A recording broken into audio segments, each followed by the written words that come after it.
Bonjour à tous, dans cette vidéo on va corriger un exercice de thermodynamique qui s'appelle compression d'un gaz de Van der Waals. Donc comme d'habitude, je vous invite à mettre pause, à lire l'énoncé, à essayer de répondre aux questions et ensuite de suivre la correction. Donc ici on considère un gaz réel qui obéit à l'équation de Van der Waals qui se met sous la forme P plus A sur volume molaire au carré, facteur de volume molaire moins B égale RT. Et on nous demande de calculer le travail reçu par une mole de gaz au cours d'une compression isotherme réversible. Alors la notion de réversibilité pour l'instant n'est pas très important, mais le fait qu'elle soit isotherme va supposer qu'elle est quasi statique. Et donc comme on a une mole de gaz, ici, dans tout ce problème, je ne vais pas m'embêter avec la notion de volume molaire ou de volume, puisque le volume molaire, vous savez que c'est V sur N. Donc ici, on va avoir une égalité entre volume molaire et le volume, du fait qu'on a qu'une seule mole de gaz. Et donc, comme je disais, comme la transformation est isotherme, eh bien, elle est forcément quasi statique.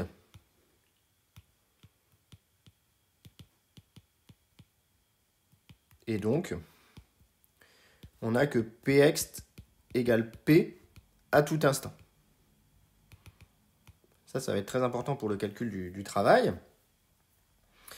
Et donc, pour faire le calcul du travail, on a que le travail va donc être égal à moins l'intégrale de V1 à V2 de P extérieur dV. Et donc, ça, au vu de ce qu'on vient d'écrire, c'est moins l'intégrale de V1 à V2 de PdV. Alors, pourquoi ça simplifie? Parce que le P qui intervient, maintenant, c'est la pression du gaz. Et la pression du gaz, elle est présente dans l'équation de Van der Waals. Et donc, je vais pouvoir aller extraire cette pression de l'équation de Van der Waals.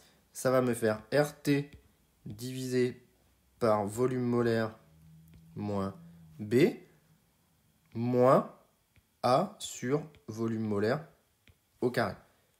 Donc j'en déduis, d'où W est égal à moins l'intégrale de V1 à V2 de RT sur le volume molaire moins B dV. Et je sépare en deux l'intégrale, plus l'intégrale de V1 à V2 de A sur volume molaire au carré dV. On sait que le volume molaire, c'est simplement le volume sur N. Et donc, avec N égale 1, on a que dV égale dVm. On ne va pas s'embêter. Et V égale Vm. D'où je me retrouve avec le travail qui est égal à moins l'intégrale de volume molaire 1 à volume molaire 2 de RT divisé par Vm moins B dVm plus intégrale de Vm1 à Vm2 de A sur Vm carré dV. Et donc ici, on va reconnaître des primitives. La primitive de RT sur Vm moins B, ben c'est simplement RT ln de Vm moins B entre Vm1 et Vm2. Pour la simple et bonne raison que quand je dérive le ln, ça me fait U' sur U, donc ça fait 1 sur Vm moins B. Et la primitive de A sur Vm carré, c'est moins A sur Vm entre Vm1 et Vm2. Et donc je peux faire le calcul jusqu'au bout. Ça va donc me faire moins RT ln de Vm2 moins B sur Vm1 moins B moins A sur Vm2 moins A sur Vm1.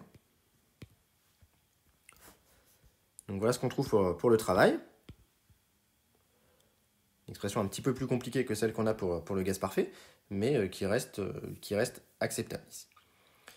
Donc on me demande de donner une expression approchée que lorsque B est très petit devant Vm, et on va utiliser une approximation du logarithme, donc on a que B qui est très petit devant Vm, et donc on va pour l'instant s'occuper du terme, de ce terme, le terme de gauche. On va voir qu'il devient moins, si je l'appelle A, ici A est égal à moins RT ln, eh bien je vais factoriser Vm2 au numérateur, ça va me faire 1 moins B sur Vm2. Et Vm1 au dénominateur, ça va me faire 1 moins B sur Vm1. Et donc si je travaille un petit peu sur les logs, ça va me faire moins RT ln de VM2 sur VM1, moins RT ln de 1 moins B sur VM2, plus RT ln de 1 moins B sur VM1. Et donc là, c'est ici que je fais apparaître des ln de 1 plus x.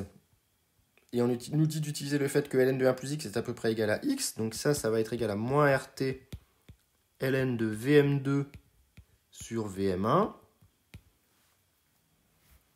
moins RT facteur de moins B sur VM2,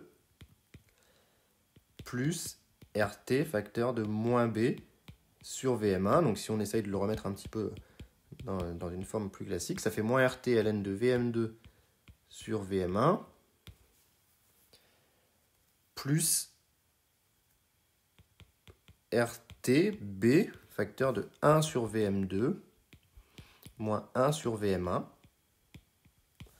Et donc finalement, on en déduit que le travail est égal à ce terme, donc moins RT ln de VM2 sur VM1,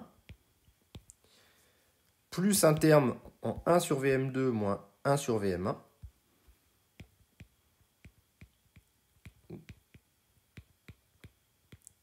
facteur de BRT, celui qu'on a juste au-dessus. Et pour le terme de droite, ici, on avait 1 sur VM2 moins 1 sur VM1, facteur de moins A. Voilà ce qu'on récupère. Au final, on nous demande de faire apparaître le terme du gaz parfait ainsi que le terme correctif. Eh bien, le terme du gaz parfait est ici. Donc ça, c'est le résultat pour un gaz parfait. Résultat pour une isotherme du gaz parfait. Si vous faites le calcul pour l'isotherme du gaz parfait, ça a déjà été fait dans d'autres exercices, on va tomber exactement là-dessus. Alors qu'ici, vous avez donc le terme correctif dû au fait que le gaz est réel. Voilà. Et donc on me demande d'en déduire qu'on retrouve la température de Mariotte pour laquelle le gaz se comporte comme un gaz parfait. Eh bien, on a un comportement de gaz parfait si le terme vert est nul. Et donc notamment si BRT-A est égal à 0, soit en termes de température, on va retrouver la température de Mariotte qui est égale à A divisé par BR, comme on a pu la rencontrer dans un autre exercice avec le même modèle de Van der Waals. Donc voilà pour cet exercice. C'est un exercice pas forcément très commun puisqu'on utilise le modèle de Van der Waals pour calculer le travail et non pas le modèle du gaz parfait. Donc voilà, si vous avez des questions sur la manière dont j'ai mené le calcul, n'hésitez pas à les mettre en commentaire, j'essaierai d'éclaircir un petit peu les choses. Merci.